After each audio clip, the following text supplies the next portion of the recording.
सभी साथियों को राम राम। आशा करता हूँ आप सभी लोग अच्छे होंगे, स्वस्थ होंगे और घर पर रह कर के आप अपने एग्जाम की मन लगा करके तैयारी कर रहे होंगे। आज के इस वीडियो में मैं आप सभी लोगों के लिए आरपीएफ कांस्टेबल भर्ती परीक्षा 2019 की पीवाईक्यू प्रश्न आपको करा रहा हूँ। आरपीएफ कांस्टेबल 2024 के लिए, जिसकी सीरीज में आज का अपना ये सेट नंबर 27 हो जाता है और आज का जो अपना पेपर है वो 9 फरवरी 2019 की द्वितीय पाली का ये पेपर होने वाला है। तो आज के इस वीडियो में मैं आपको इस पेपर के जीके जीएस के टोटल 50 प्रश्न कराऊंगा जो आपके एग्जाम के लिए सबसे ज़्यादा महत्वपूर्ण। तो इस वीडियो को आपको शुरू से लेकर के एंड तक फुल वॉच करते रहना है। अगर आपको ये वीडियो पसंद आए तो वीडियो को आप एक बार लाइक ज़रूर करना।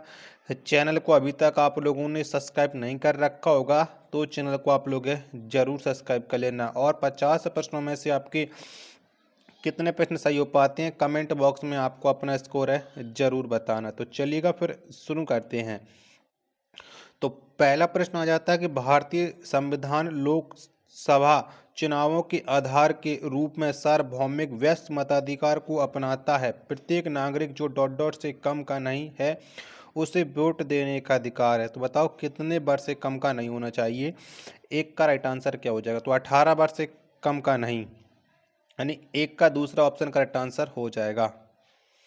अगला प्रश्न प्रश्न संख्या 2 है आपके सामने की डायोड की परत के आर पार के विभवांतर को क्या कहते हैं? तो बताओ क्या कहते हैं।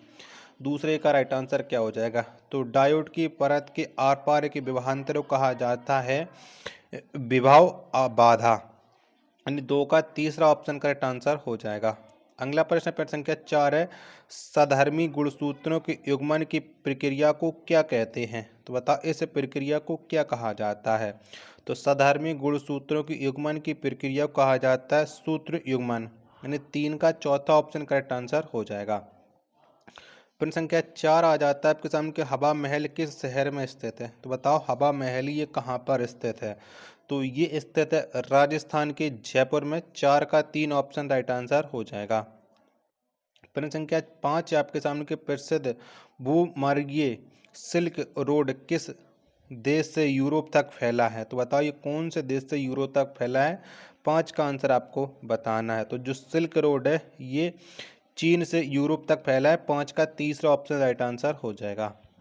नेक्स्ट प्रश्न आ जाता है प्रश्न संख्या 6 है निम्नलिखित में से भारत में कौन दूसरे सर्वोच्च पद पर आसीन होता है? तो बताओ कौन होते हैं। तो नंबर 1 सर्वोच्च पद है वो राष्ट्रपति का। दूसरा सर्वोच्च पद किसका है? तो ये उपराष्ट्रपति का।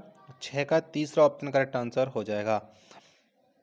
अगला प्रश्न है प्रश्न संख्या 7 आ जाता है आपके सामने कि एक वर्ष के दौरान देश में उत्पादित सभी वस्तुओं और सेवाओं का बाजार मूल्य कहलाता है। तो बताओ वो क्या कहलाता है।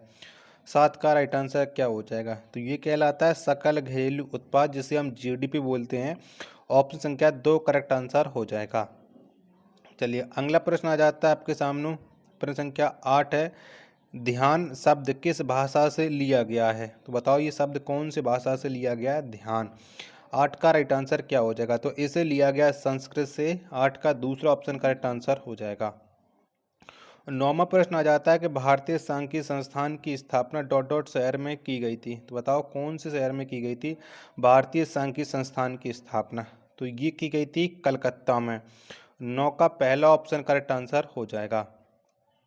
नेक्स्ट प्रश्न है प्रश्न संख्या 10 आ जाता है आपके सामने कि भारत में राष्ट्रीय आपातकाल घोषित करने की शक्ति किसके पास होती है? तो बताओ भारत में राष्ट्रीय आपातकाल की घोषणा कौन कर सकता है? 10 का राइट आंसर। तो ये शक्ति है राष्ट्रपति के पास। 10 का ऑप्शन संख्या 4 राइट आंसर हो जाएगा। 11वां प्रश्न आ जाता है कि सुजानी कढ़ाई की उत्पत्ति किस राज्य में हुई है? तो बताओ कौन से राज्य में हुई है? 11 का राइट आंसर क्या हो जाएगा? तो सुजानी कढ़ाई की जो उत्पत्ति हुई है वो हुई है बिहार में। 11 का दूसरा ऑप्शन राइट आंसर हो जाएगा। 12वां प्रश्न आ जाता है कि भारत में अब तक कितनी बार वित्तीय आपातकाल घोषित किया गया है? तो बताओ कितनी बार लग चुका है भारत में अब तक वित्तीय आपातकाल? तो वित्तीय आपातकाल कभी नहीं लगा है भारत में, यानी 12 का पहला ऑप्शन करेक्ट आंसर हो जाएगा। 13वां प्रश्न आ जाता है कि माल एवं सेवा कर डॉट डॉट से लागू हुआ। तो बताओ कब से लागू हुआ है माल एवं सेवा कर, ये आपको बताना है, यानी जीएसटी।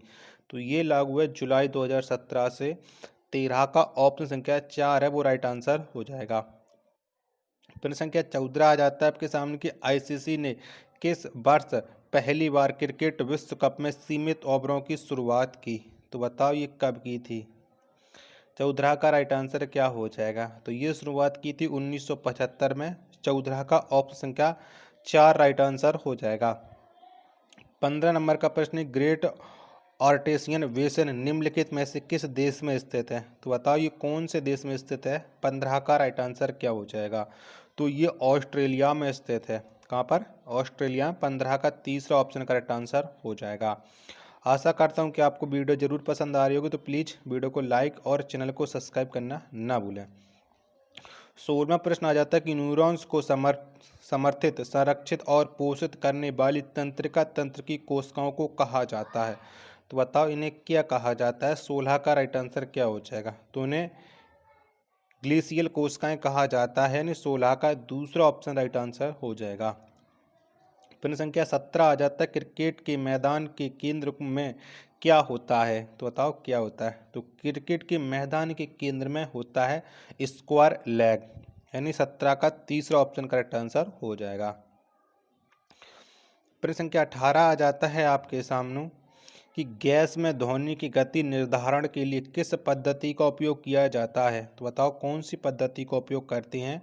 18 का राइट आंसर क्या हो जाएगा। तो इसमें किया जाता है कुंडल नली पद्धति का उपयोग। ऑप्शन संख्या 4 राइट आंसर हो जाएगा। प्रश्न संख्या 19 है, कैक्टस, बबूल और खजूर के पेड़ किस वनस्पति क्षेत्र की विशेषता हैं। तो बताओ ये कौन से वनस्पति क्षेत्र की विशेषता है।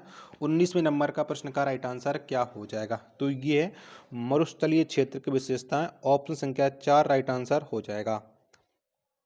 अगला प्रश्न संख्या 20 आ जाता है आपके सामने कि कठोर परिवर्तनों से गुजरते हुए एक लार्वा के वयस्क में परिवर्तित होने की प्रक्रिया को क्या कहा जाता है। तो बताओ इस प्रतिक्रिया पर प्रतिक्रिया को क्या कहा जाता है।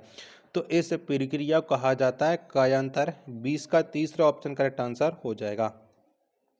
21वां प्रश्न है आपके सामने, वर्तमान में भारत की संघ सूची में कितने विषय हैं। तो बताओ कितने विषय हैं। तो वर्तमान में भारत की जो संघ सूची, इसमें विषयों की संख्या है 100, यानी 21 का पहला ऑप्शन राइट आंसर हो जाएगा।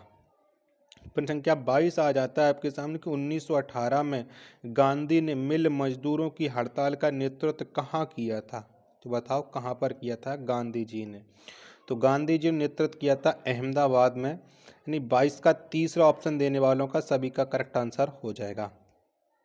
चलिएगा अगला प्रश्न आ जाता है प्रश्न संख्या 23 है आपके सामने कि हॉकी के खेल की शुरुआत भारत में डॉट डॉट ने की थी। तो बताओ किन लोगों ने भारत में हॉकी के खेल की शुरुआत की थी। तो ये की थी ब्रिटिश लोगों के द्वारा, यानी 23 का दूसरा ऑप्शन करेक्ट आंसर हो जाएगा। और हॉकी हमारे प्यारे देश भारत का राष्ट्रीय खेल भी है। 24वां प्रश्न आ जाता है कि फरक्का बैराज किस राज्य में स्थित है। तो बताओ कौन से राज्य में ये फरक्का बैराज है। तो ये पश्चिम बंगाल में स्थित है फरक्का बैराज। 24 का दूसरा ऑप्शन करेक्ट आंसर हो जाएगा।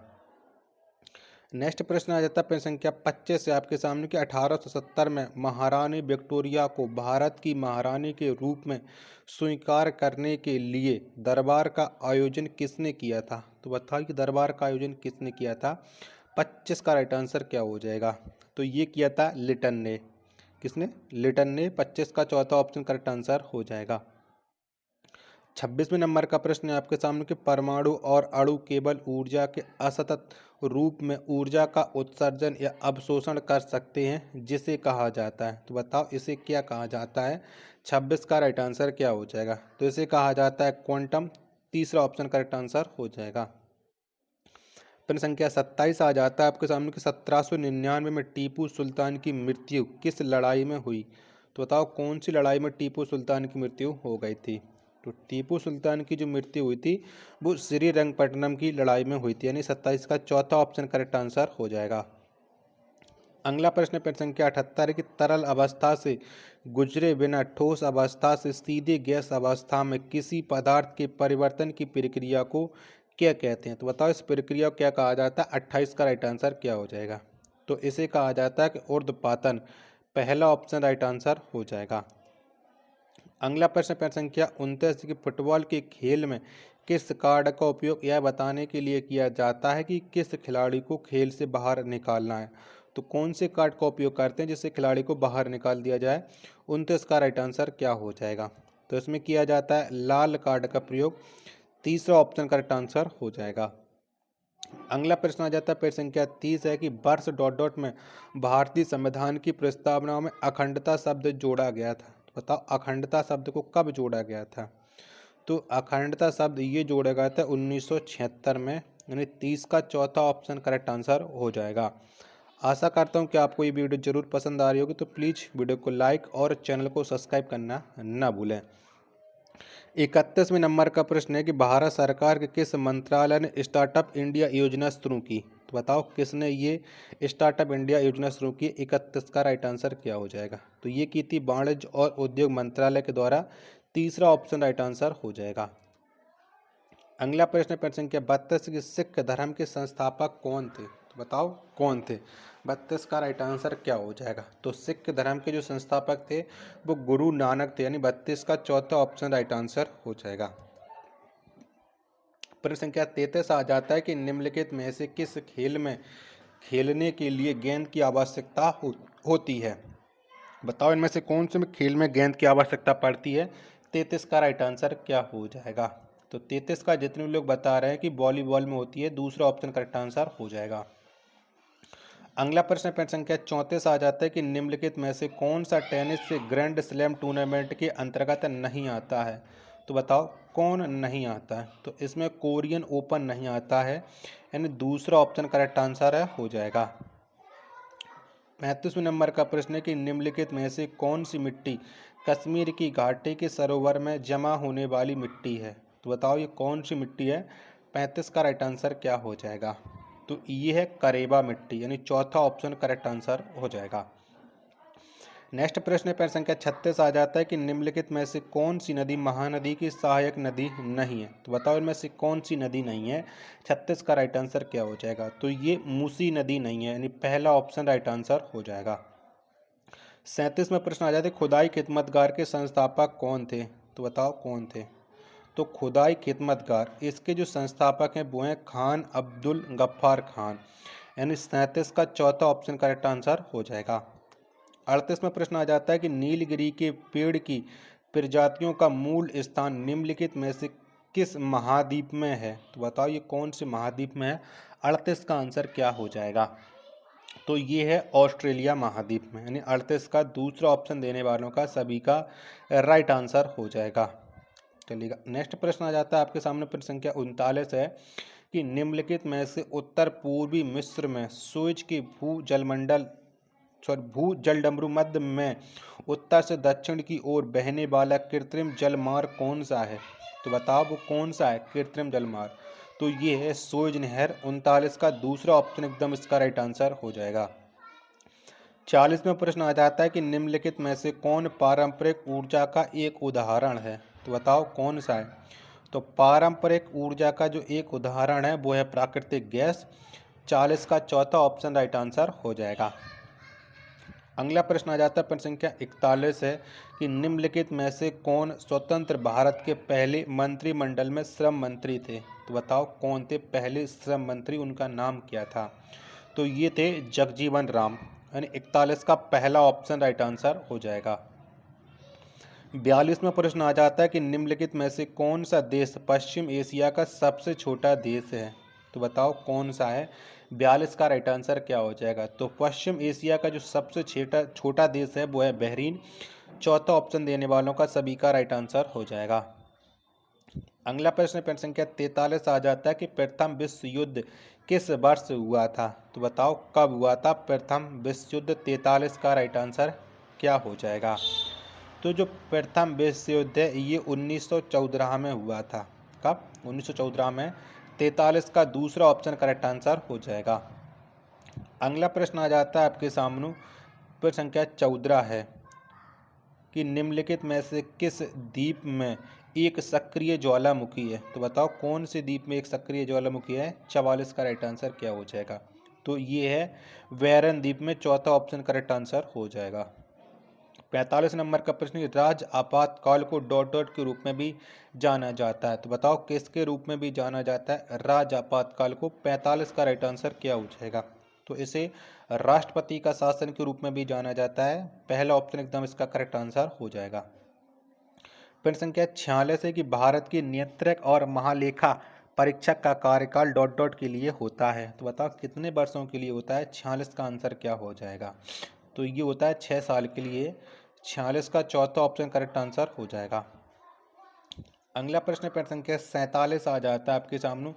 केंद्र सरकार ने डॉट डॉट की अध्यक्षता में केंद्र राज्य संबंधों पर एक 3 सदस्यीय आयोग को नियुक्त किया था। तो बताओ ये कौन सी अध्यक्षता में किया था? 47 का आंसर क्या हो जाएगा?